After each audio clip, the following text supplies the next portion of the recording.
Katika ziara hiyo, Rais Uhuru Kenyatta aliutaja mwaka wa 2007 kama mwaka ambao uchumi ulikuwa kwa 7%, huku akihakikishia wanaotaka kuwania viti mbalimbali chini ya chama cha Jubilee kwamba uteuzi utafanywa kwa njia huru na ya haki ili swala la kuimarisha uchumi wa nchi uweze kuendelea bila matatizo yoyote. Tupendane, tushirikiane kama Wakenya.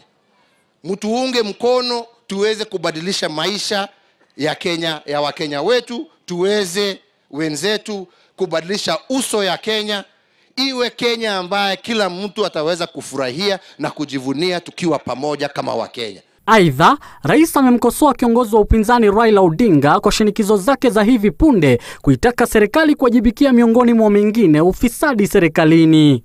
Tabu yetu sisi kama nchi ni ya kwamba kuna wengine ambao wakiona mema yakitendeka, fikira zao zaota na kuona mabaya, kwa sababu nia yao ni mbaya.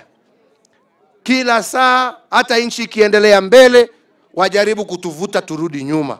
Wakati huo huo, rais alisema kuwa kujengwa kwa barabara ya Narumoru, Ngarigiru na Ngobit kutarahisisha uchukuzi baina ya watu pamoja na mizigo kufika sokoni kwa haraka.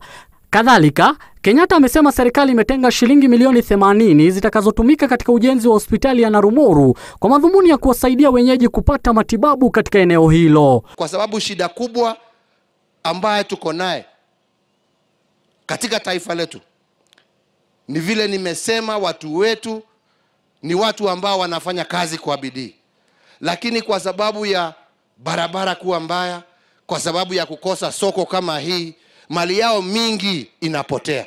Kwa upande wake, naibu rais William Ruto alitupilia mbali propaganda za kisiasa dhidi ya serikali, akisema kuwa serikali ya Jubilee haitazuiliwa na mtu yeyote kuendeleza shughuli zake za kuwahudumia wananchi.